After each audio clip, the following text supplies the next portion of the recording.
Hoje eu vou te mostrar a hierarquia de necessidades do software.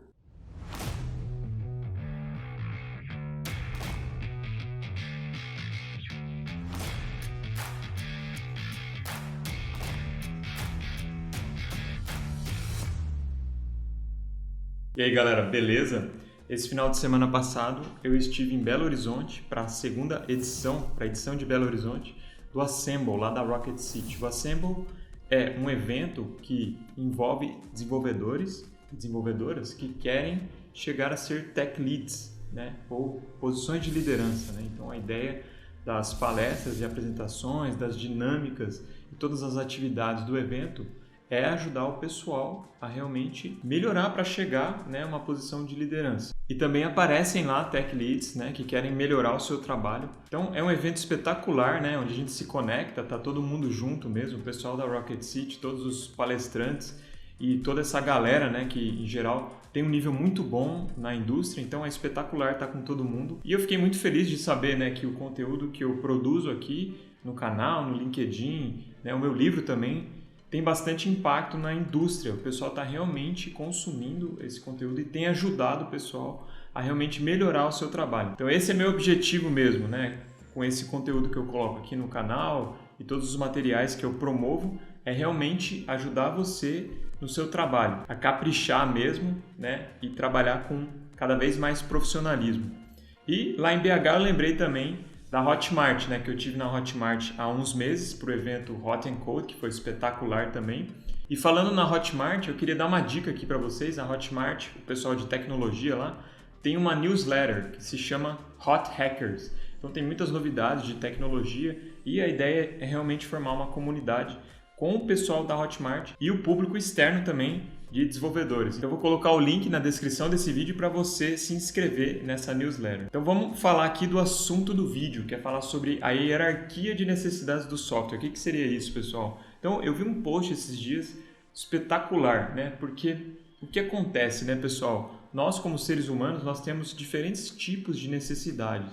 Uma hierarquia, de fato, de necessidades. E existe um psicólogo americano das antigas, né, cujo sobrenome é Maslow. Ele criou lá uma pirâmide de hierarquia da necessidade do ser humano. É muito espetacular essa hierarquia porque, de fato, né, pessoal, a gente não quer só sobreviver, né? O ser humano ele tem muitas necessidades que transcendem, né, o mero viver, o mero sobreviver. Então, eu queria mostrar para vocês a hierarquia de Maslow. E depois eu vou mostrar uma hierarquia de necessidades do software, né? Que é uma espécie de analogia, né? Então, o que as pessoas precisam para viver bem e depois a gente vai fazer uma analogia com o que precisa para o software viver bem. Dá uma olhada. Então, essa daqui é a hierarquia de necessidades do Maslow.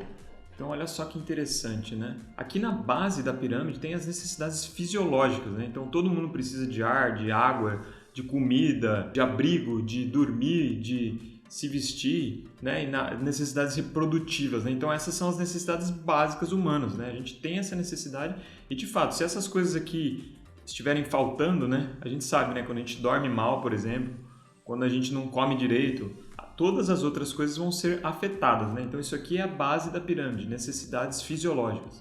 Depois assim, a gente tem também necessidades de segurança. Então, de segurança pessoal, a gente precisa ter um emprego, né? A gente precisa ter recursos, a gente precisa ter saúde e também propriedade. Então esse seria o segundo nível de necessidades aqui na hierarquia de necessidades. Em terceiro lugar estão necessidades mais sofisticadas, de amor e de pertença, né? Então todo mundo precisa ter amigos, todo mundo precisa ter intimidade com outras pessoas, todo mundo precisa de família e de um senso de conexão. Então de fato a gente pode perceber, né, que muitas coisas aqui a gente pode entender que os animais não racionais, por assim dizer, eles também têm essas necessidades. Quanto mais para cima, mais a necessidade é sofisticada e mais humana, por assim dizer, mais racional. Então, depois desse terceiro nível, tem uma necessidade de estima, né? Todo mundo quer ser respeitado, ter uma autoestima, ter um status, um reconhecimento pelo trabalho que faz.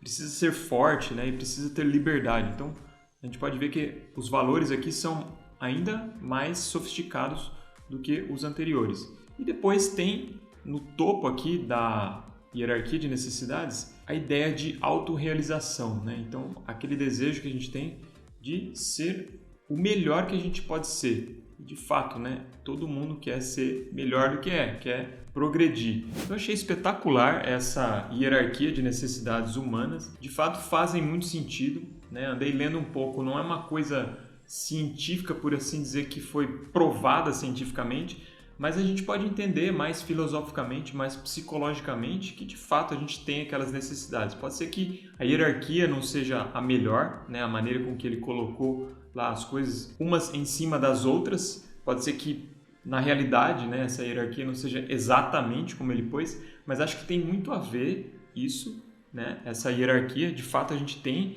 uma hierarquia de necessidades cada vez mais sofisticadas e parece-me que tem uma outra versão que ainda fala de transcendência, né?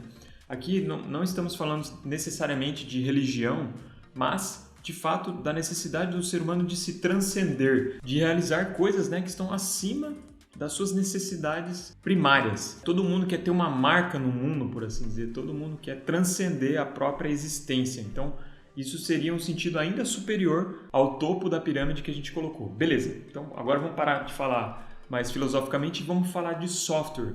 Porque, de fato, se a gente pensar bem, o software também tem uma hierarquia de necessidades.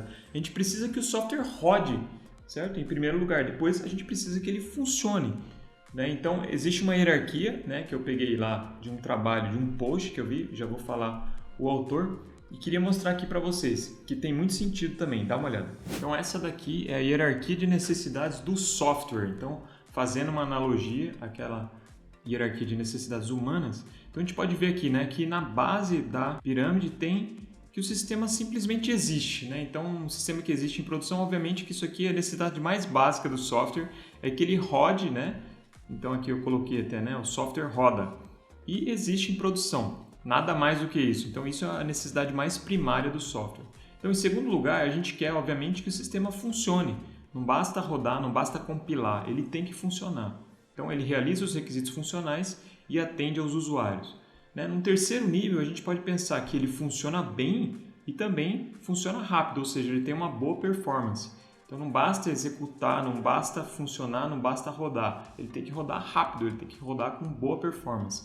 Então aqui o software executa com boa performance e se comporta aceitavelmente em produção. Beleza, aqui então, acima disso, a gente tem muito a necessidade do software de ser alterado.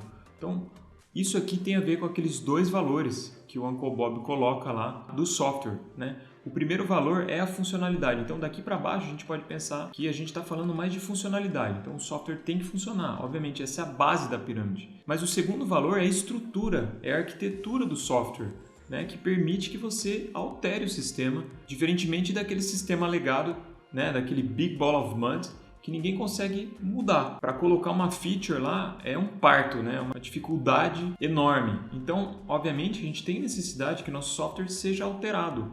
Então, no quarto nível aqui, a gente tem que o software pode ser alterado. Então, você consegue mudar o software ao longo do tempo. E no quinto nível, tem um sistema altamente flexível. Aqui a gente está falando um sistema, por exemplo, implementado utilizando a arquitetura limpa, no qual os interesses estão bem separados, a gente sabe exatamente onde a gente tem que ir para fazer uma alteração, num sistema que é gostoso de você desenvolver, porque é fácil fazer alterações, então é fácil alterar esse sistema. Então, obviamente, a gente não quer só que o sistema rode, a gente não quer só que o sistema funcione, a gente não quer só que o sistema funcione bem rápido, a gente quer poder alterar esse sistema. Então, isso aqui casa muito bem com aquela ideia do Dan North, Então, qual que é o propósito lá do desenvolvimento de software? A gente, de fato, produzir resultados positivos no negócio. Então, a gente serve a um negócio. Se a gente não está produzindo resultado, impacto positivo no negócio, a gente não está cumprindo o nosso propósito. E qual que seria o objetivo, então, do desenvolvimento de software? É diminuir o lead time, diminuir o tempo que demora para a gente colocar impactos positivos de negócio. Só que isso de maneira sustentável. E aí entra essas necessidades mais sofisticadas do software, que é de fato a gente utilizar uma arquitetura, a gente usar bons princípios de design, a gente usar teste, a gente usar TDD para que a gente consiga ter um sistema altamente flexível. Então o post foi desse Eric Dietrich. Se vocês colocarem Software Hierarchy of Needs no Google e colocarem Eric Dietrich, vocês conseguem achar o post. Na verdade, não foi o primeiro a ter essa ideia de fazer analogia com a hierarquia de necessidades humanas lá do Maslow. Parece que até o Scott Hanselman lá da Microsoft já tinha feito uma hierarquia parecida com essa, que de fato faz muito sentido, né, pessoal? Assim como o ser humano, ele tem necessidades básicas, mas aí necessidades mais sofisticadas por cima dessas necessidades mais básicas, o software a mesma coisa, né? Então não basta rodar, não basta funcionar bem e rápido. A gente tem que também poder alterar e tem que ser fácil de fazer alteração no sistema. Então era isso, galera. Espero que vocês tenham curtido essa pirâmide de necessidades. De fato, é muito bom a gente pensar nisso, né? Eu tomo muito cuidado, né, pessoal? Pelo fato de ser professor universitário, né? Eu não estou na linha de frente. Obviamente, eu estou desenvolvendo os meus sistemas aqui com o maior cuidado possível, mas eu não tenho esses deadlines, né, que vocês têm aí no dia a dia para entregar coisas. Então, assim, o mais importante, de fato, é a gente entregar alguma coisa funcionando, para a gente realmente chegar a ter impacto positivo no negócio. Então, é aquela frase espetacular do Kent Beck, né? Make it run, make it right, make it fast. Então, primeiro a gente tem que fazer rodar, depois a gente tem que consertar, melhorar o código e depois a gente vai pensar em performance. O próprio Knuth lá falou que a raiz de todo mal é você pensar em otimização antes do tempo, né? Porque, de fato, quando a gente não tem um sistema que precisa escalar, mas a gente fica pensando em escalabilidade, a gente perde um tempo e de fato vai ser um sistema over-engineered, onde sobra engenharia. E essa ideia, né, do make it run, make it right, make it fast, a gente pode aplicar tanto no pequeno, por exemplo, utilizando o ciclo do TDD, onde a gente faz rodar, a gente faz o mínimo de código possível para passar no teste e depois faz a refatoração, ou seja, make it right. E obviamente a gente pode também cuidar de questões de performance quando a gente está fazendo esse tipo de refatoração, mas a gente pode pensar nisso também no macro, né? Então, obviamente, no começo, né, a gente tem que entregar alguma coisa mais rápido e às vezes ficam algumas pontas soltas, né, que a gente tem que cuidar. Mas quanto antes a gente lidar com essas pontas soltas, melhor, né? Porque essas coisas elas tendem a crescer exponencialmente, né? Se a gente não cuida da arquitetura, se a gente não cuida do design do software, isso tende a ser incremental, né? O débito técnico, o cruft lá, como chamou o Martin Fowler, ele tende a aumentar. E aí a gente chega num big ball of mud, que a gente não consegue fazer alteração. É óbvio que existe um balanço nisso, né? A gente tem que pensar, né, quando que a gente usa 4 camadas da arquitetura limpa, quando que a gente usa só 2, né? O próprio Uncle Bob falou isso no meu bate-papo com ele. Às vezes não faz sentido você ter as 4 camadas. Às vezes é melhor você ter 2 camadas por causa da complexidade do próprio sistema. Então, é bom a gente ter experiência, né, e utilizar do bom senso para saber quando utilizar e quando não utilizar certas práticas, certas ideias arquiteturais, por exemplo. E é óbvio também que existem os defaults sensatos, né, como diz lá o pessoal da ThoughtWorks, sensible defaults. Então, por exemplo, eu acho que por default a gente deveria utilizar o TDD. Óbvio, se a gente não consegue utilizar o TDD, se a gente tem uma justificativa para não utilizar, tudo bem, pode fazer o teste depois. Mas para mim o mais sensato seria utilizar TDD, isso seria o default, né? Mas obviamente volta aquela ideia, né, pessoal? Para tudo isso a gente tem que ter expertise. Não adianta nada a gente usar uma boa prática se a gente não tem experiência com ela. De fato, a coisa vai mais atrapalhar do que ajudar. Tem uma apresentação espetacular de um cara que chama Rodrigo Serradura, que ele é Head de Engenharia lá na Husky. Então, eu vou colocar o link dessa apresentação aqui na descrição do vídeo. E, de fato, né, ele utilizou uma ideia parecida com isso que eu estou falando aqui para vocês. Né? Ele até usa essa frase do Kent Beck, ele é fã do Kent Beck, então, por isso já é um cara que vale a pena escutar. E ele, de fato, apresentou lá uma maneira de você arquitetar sistemas, né, com isso em mente. De você, de fato, primeiro resolver o que funciona e depois ir refatorando para melhorar. Até pensando no macro, né, não só no micro, como quando a gente utiliza o TDD. Então dá uma olhada nessa apresentação, é espetacular mesmo, achei bem sensata, né? E ele de fato coloca lá toda a parte conceitual, né, do porquê fazer as coisas dessa maneira. E tem, né, muitos conceitos relacionados com a arquitetura limpa, né, de fato de você focar nos casos de uso e de você de fato ter um domínio, né, mas de maneira geral empacotar isso daí por feature, né, empacotar por caso de uso, que é uma coisa que eu tenho escutado por aí também, né, em vez de você ter lá os pacotes use cases, né, por camadas, né, use cases, entities, adapters, de fato você ter lá essa divisão dentro, né, de cada feature, né? Então, por exemplo, coisas relacionadas com o usuário, coisas relacionadas ou um curso, né? Quando você tem um sistema lá de cursos, uma plataforma de curso, então você divide, você empacota por feature e não por camada, né? Que é uma maneira também de você empacotar. No próprio livro do Uncle Bob, Clean Architecture, existe lá um capítulo que fala sobre isso. Acho que é o Simon Brown, que é o cara lá que inventou, né, o C4, que é uma maneira de você fazer diagramas de arquitetura, que é espetacular. Então é isso, galera. Espero que vocês tenham curtido, né? Dá uma olhada nessa hierarquia, vale a pena pensar nisso e dá uma olhada também na apresentação do Rodrigo Serradura. Sempre com essa ideia de equilíbrio, né? Sermos pessoas sensatas e não extremistas. Fiquem com Deus e até o próximo vídeo.